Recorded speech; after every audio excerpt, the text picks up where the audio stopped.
Okay, welcome everyone. I think we're exactly at 4 o'clock in the UK.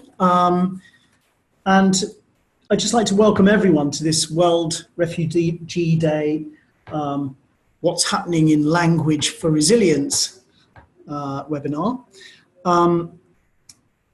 Just to outline the programme to you.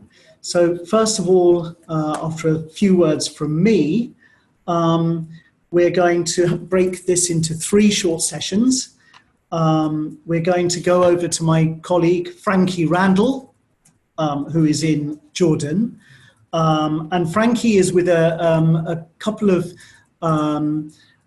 recipients of a language for resilience education program, the LASER program, which they will be talking about. And I think it's really nice to begin with some voices from refugees themselves. So we're really pleased to have Asma and Tariq with us. We'll hear from them in a minute. And then we're going to go over to Ruth Naylor from the Education Development Trust, who has been researching what kind of teacher and what's needed in teaching refugees. So she's going to do a short presentation for us. And then following that, we're going to go over to the University of Reading, to Dr. Tony Capstick, who was a co-author of the British Council commissioned Language for Resilience report, which took place in the countries that surround Syria. Tony will be saying more about that in conversation with me a little bit later. You will also have seen, I think, that a poll should have popped up on your screen. We'd be really grateful if you could just fill in that poll, just to give us an idea of the kind of areas that you're working in, and it helps us to expand the community of contacts that we have. This morning, on the United Nations UNHCR website, the United Nations High Commissioner for Refugees, Filippo Grandi, made a statement which I thought was worth just picking out a couple of bits of this statement. I think it expresses very well what we in education and language education are trying to do in our work with refugees and the communities that that refugees are hosted in. He said, "Today, World Refugee Day, is a time for solidarity with refugees and with the communities that welcome them. As conflicts emerge, recur, persist, and deepen, 68.5 million people are uprooted around the world." 68.5 million, that's more or less the same as the population of the UK. 9 out of 10 are in their own countries or in countries next door, and the impact is massive on refugees themselves and on the communities that open their doors to them. Now more than ever, taking care of refugees must be a global and shared responsibility. It's time to do things differently. Helping refugees rebuild their lives needs all of us working together so that they can achieve what most of us take for granted: education, a place to live, a job, being part of a community. Over time, the impact is enormous for refugee families and those who welcome them. On Refugee Day, it's time to recognise their humanity in action and challenge ourselves and others to join them in receiving and supporting refugees in our schools, neighbourhoods and workplaces. This is where solidarity starts, with all of us. Okay, so on that note, I'd like now just to go over to Frankie Randall and to Asma and Tariq. And Frankie is going to tell us a little about the project in Jordan too. Over to you, Frankie. Okay, thanks, Mike. So yes, I am the project manager for a British Council project in Jordan which is called LASER, Language Academic Skills and E-Learning Resources. It's a fully funded EU project, fully funded by the EU, and its aim is to promote higher education access for Syrian refugees and disadvantaged Jordanians in Jordan and Lebanon. It does this through language and academic skills courses, which are 100 hours in length, both in the camps and in urban areas, as well as through online higher education courses, which are run through the Open University in the UK and Amity University in India. So we've got two of our students with us here today. Asma, who's one of both of these students have been through both the language courses and are currently studying online. Asma is studying with the Open University and Tarek is studying with Amity University. So I'll let them introduce themselves quickly. Okay, I'm Asma, student in Open University in London. I'm studying law, and I'm in Jordan 6 years ago as a refugee, and I have 2 kids. I am a widow. Is it fine? Yeah. Is that, okay. Correct. And I lost 3 members of my family, and it was like a big challenge to start studying in this university. And I'm so happy to be a student in Open University, and so happy for supporting me in this study. And I know it because it costs too much of money. And what else? I'm working as a volunteer here because it's not allowed to work in Jordan. I'm working as a volunteer with the Red Crescent in Jordan. Tariq? Yeah, I'm Tariq Al-Hariri. I'm a Syrian refugee in Zaatari camp here in Jordan. I came to Jordan 6 years ago. I lived in Zaatari camp and have some courses with the British Council. Yeah, actually, I was undergraduate when I left Syria and came to Jordan, and started studying again with Amity University as Bachelor of Computer Applications. Now I worked for NRC as a volunteer for 4 years. Yeah, and that's it for me. Okay, thanks both. That's a really great introduction. I mean, you both spoke a bit about your educational background. Could you, Asma, just tell us a little bit about the role of language, the role of English, and how and why that is important for you, if it is important? How I start studying English? Yeah, and the role of English, like Okay. like the role it plays in terms of like, is it important for your studies and your work, or is it not, and Okay. why?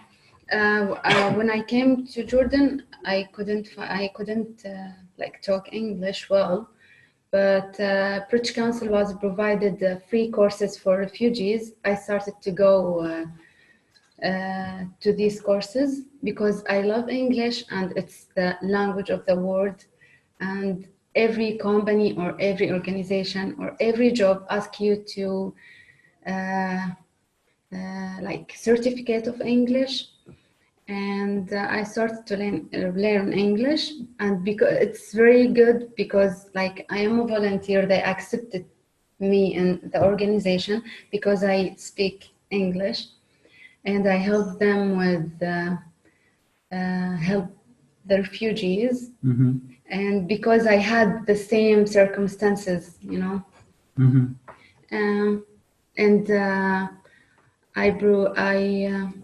What else? I had a course with Robin. Yeah. Then she was like my teacher from British Council, and then I applied for IELTS, and then I applied for the scholarship, and I got it. But it was very difficult at the beginning because the language, it was very difficult for me, you know. Mm-hmm. And Tarek, how about you? Yeah. Kind of, what's the role that English has played in helping you as a Syrian in Jordan? Yeah, for me, I do love programming, and with the programming, you cannot do anything without English. So English is very important things to write a single code of line. Yeah. a single line of code. Yeah, it is very important for me. Um, any problem or anything, you search about it and you cannot find anything except in English. In Arabic, you can't find any resource to begin with the programming, but in English, you can find a lot of resources. So I was very proud to learn English because I want to learn programming. And just, I mean, we were speaking before we came on air about some of the challenges that you face, kind of learning English, getting to class. Do you just want to tell us a little bit about that to give some understanding of how your context is different to an ordinary language learner? Like for me, because it's the second language for me, and I was a beginner when I came to British Council, and I had high school here. After I was living in the camp, then I came to Amman, and I applied for high school. Then I get the language, the courses of language, you know. So it was difficult for me to start the language from the beginning, but because I have kids, I have 2 kids, and I am the responsible about my family, so I have to work. And you can only study online, right? Because you have to take care of your kids. Yeah, but you know, the studying online, it was very helpful for me because I have time to, I can study at night, but if I study face-to-face, I cannot go to the university, you know. But with Open University, I was studying at the night. So it was helpful for me because of my children. Yeah. You know. And what about you, Tarek? Tell us, because you're in Zatari, tell us about some of the additional challenges that you face learning and studying in Zatari. So the main challenge in Zatari camp is the internet connection. So there is no internet connection in the Zatari camp at all. So if you try to learn anything online, you have to go to some centers like NRC or IRD to get access to the internet. And you have just 1 or 2 hours in the day to go there and have some resources from the internet to look at or to see or to do anything with it. So the internet is the big challenge. And there is an additional challenge like the weather. There is no electricity during the day, except in the night, and the family and your work. So. Would you prefer to be studying face-to-face or online? What do you think is easier for you? For me, online is better than face-to-face. But in Zatari camp, students prefer to study face-to-face because there is no internet actually. Yeah. And how do you get around that problem of having no internet? Like, what do you do? Yeah. Sometimes we go to the NRC or IRD labs for 1 or 2 hours. Actually, British Council provided us with the PDF resources of the online university. So we study online, but from papers. Yeah. And Asma, one last question. You took the IELTS exam, I think, right? What? It's not much fun, is it? Why did you take IELTS? Why is that important? What can that do for you? Because I want to learn English and I love English, and I wanted to study here, but I couldn't pay for, it's too much of money here in the universities. And when I get this scholarship, I was very interesting to learn English because all my study is in English, and the law has a lots of difficult vocabulary in my study, you know, and I have always learned more and more, and trying to get a lots of dictionaries. And so it was a big problem in my exam. When I entered the exam, I asked them, is it okay if I get dictionary? They didn't accept that. So it was a problem for me. Yeah, sure. Okay, well, I think our 10 minutes are up. So I'll hand it back to you, Mike. But there'll be a chance for questions at the end, right? Yes, thank you for mentioning that, Frankie. I forgot to mention it at the beginning. There will be a chance for questions at the end, although you can type them at any time, put them onto chat. And I can't promise we'll get to all of your questions, but we will try to include as many as we possibly can. So do keep them flowing. Yes, I'm afraid time is up, although it's a real shame, because I would imagine the voices and the insights that you're giving us, Tariq and Asma, are really incredibly important to the reality of what we're doing. Asma, I think it's really interesting. When you arrived, you hardly spoke any English. So with you, I believe. We've got a bit of feedback on the line at the moment.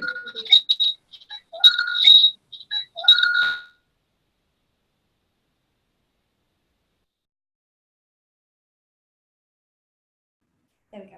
Okay, great. Sorry about that. We had a little bug on the line that we've now swatted. So yes, both of you didn't really speak much English when you came. Asma, it's really interesting to hear that now you are teaching yourself and helping others. Tariq, I think it's really interesting that you're, despite the difficulties at the Zatari camp with communication, you're still, in terms of virtual communication, you're still managing to make that work. And I think that says a lot about resilience in itself. So just moving forward, we will have a chance to come back to you later. Just moving forward, I'd like now to go over to Ruth Naylor, who has been researching the management of teaching refugees, and including how host governments can best provide education to refugee children, and evidence that teachers from the refugee community might be the best people to teach. Over to you, Ruth. Hi, thanks, Mike. Can you see my the slide? Yep, we can. Great. So yeah, this sort of this is based on research. This is a bit wider than just language, but looking around policy and barriers and opportunities, particularly around teachers of refugees and who actually does the teaching.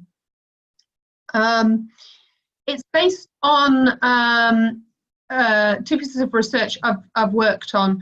They both have been literature reviews, but quite wide-ranging literature reviews. So one on education of refugees and IDPs in general, which was for DFID, and then a much more focused piece working with UNESCO IIEP, looking at teachers of refugees and trying to, this is part of a bigger research project on what policies can ensure that the management of teachers of refugees is done in a way that refugees get the best teachers for them, and that teachers are well managed.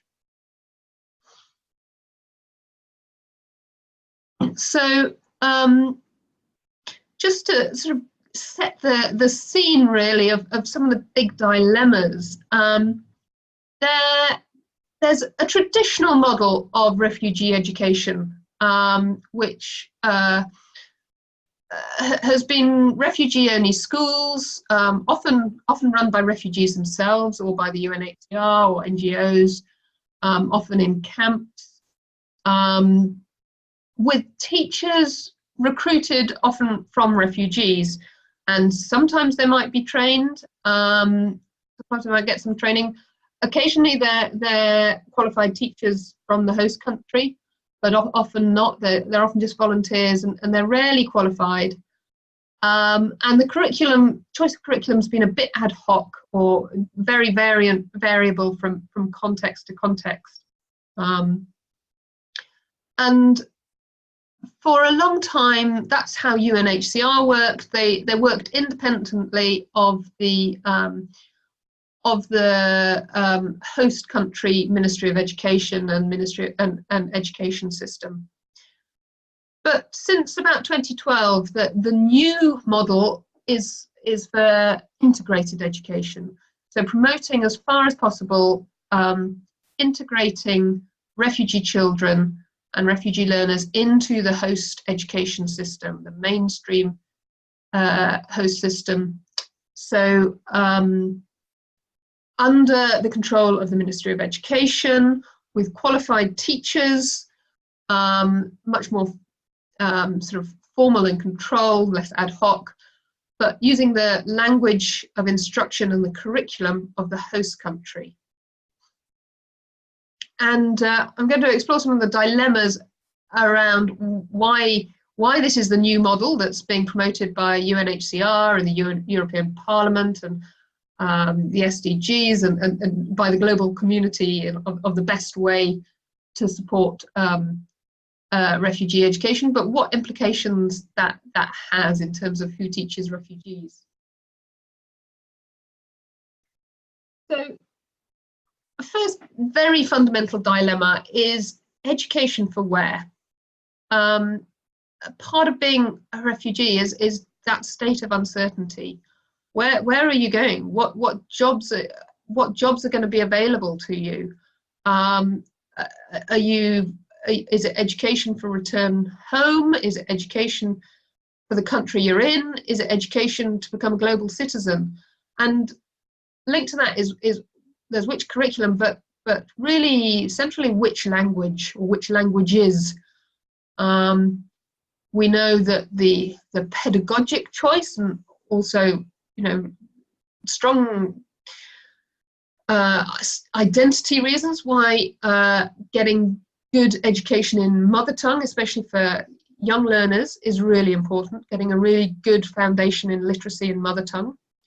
But then if you're being integrated into a national host system, there might be a need to learn to speak and be educated in the national, in the language of the host country, if that's Turkish or Amharic in Ethiopia, or so a range of languages.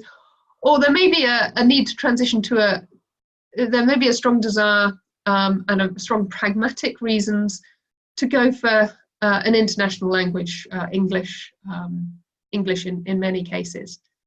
As Asma and Tariq has said, that to access courses and for certain fields, you need to be in English and to access jobs. So there's often a need to transition, and how do you do that transition? Some approaches that have been used in Chad, Sudanese refugees go into the formal system and study the Chadian national curriculum, but can do so in a bilingual way. They can study in French and Arabic. Turkey is providing extra classes in Turkish and training teachers on the extra skills they need for teaching second language learners. So there's a range of strategies of how you help refugees transition into a new language of instruction. Now, the second dilemma is where's the money? Who pays the teachers? Biggest cost of any education system, the ongoing cost, is paying the teachers. And one of the major reasons for this shift towards integrated system is the sustainability, that a refugee or an NGO-run school just isn't very sustainable. If it can be integrated into the Ministry of Education, then it can be done by paid teachers, and even if those ministries need donor support, it's part of a system. It's a long-term solution. But a problem when it's not integrated is that refugee teachers are often only paid very low incentives. They're often not allowed to be paid a salary. There's often little job security. Their incentives depend on a 6-month funding cycle, and so you get this negative cycle of teachers, volunteer teachers being trained, starting to teach, losing, not having enough pay or job security, having to leave teaching, and then the NGO is back to square one and need to train a new batch of teachers.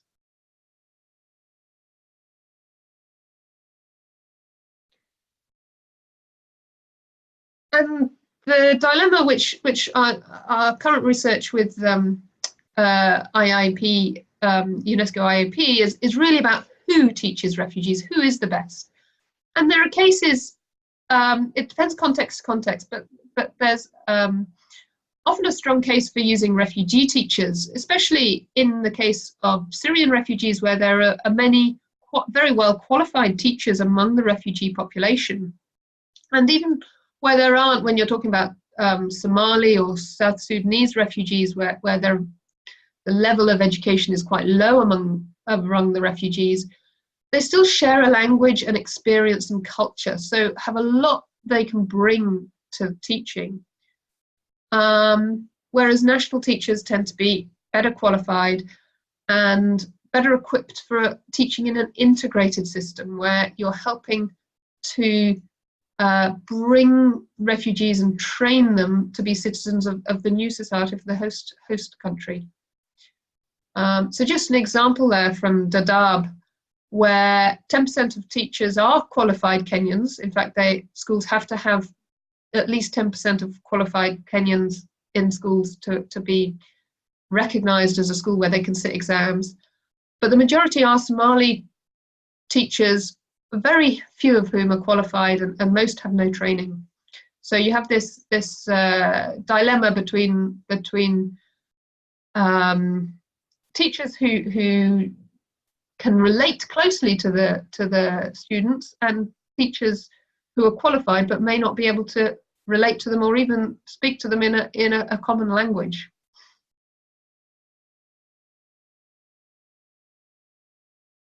So this is really sort of the impact of integrated system on who teaches teachers.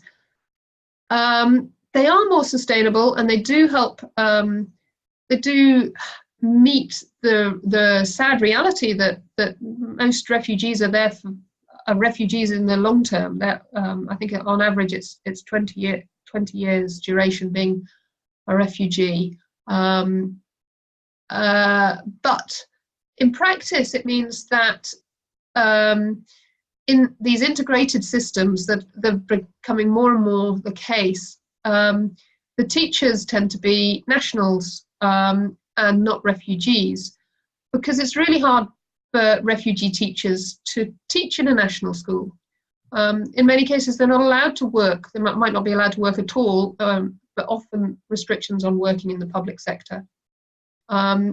Even if they are allowed to work, the system may not recognise their teaching credentials if it's from overseas or from another country.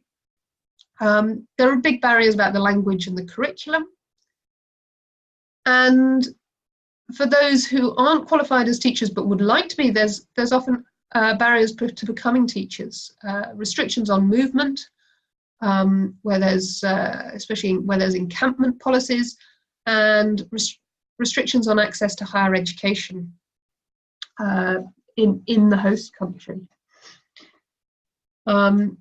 So just say a lot of the countries with a lot of refugees at the moment, Jordan, Lebanon, Pakistan, they're not actually signatories to the 1951 Convention on the rights of refugees. So they're often very, very welcoming, but at the same time, those protections are not assured. Those international levels of protection aren't assured.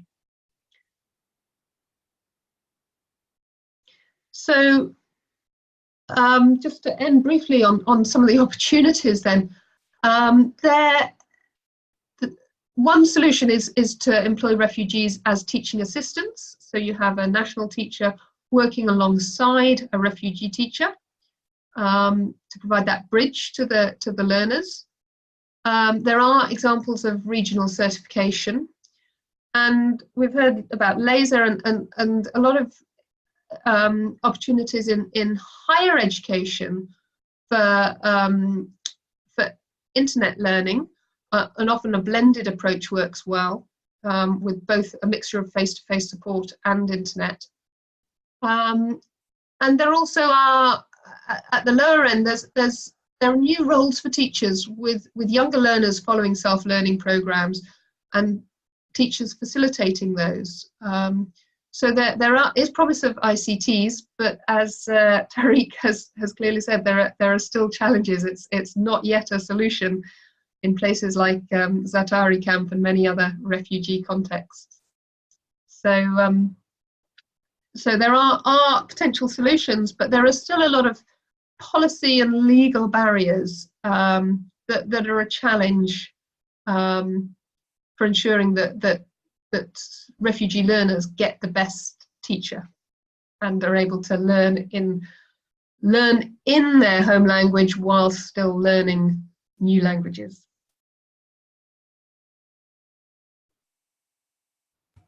Great, thank you. Thank you very much, Ruth, and thank you for such excellent timekeeping. Very interesting, I think, that what Ruth is pointing to is an incredibly varied linguistic landscape in the different contexts where the refugee crisis is taking place. And also the needs, perhaps the teaching needs vary a great deal. And certainly the languages, the order and prominence of different languages are incredibly important. Although the program that we have coined here is Language for Resilience, in many ways, Languages for Resilience is often very appropriate. At the British Council, we are very used to, of course, our experience is mainly in teaching English, not surprisingly.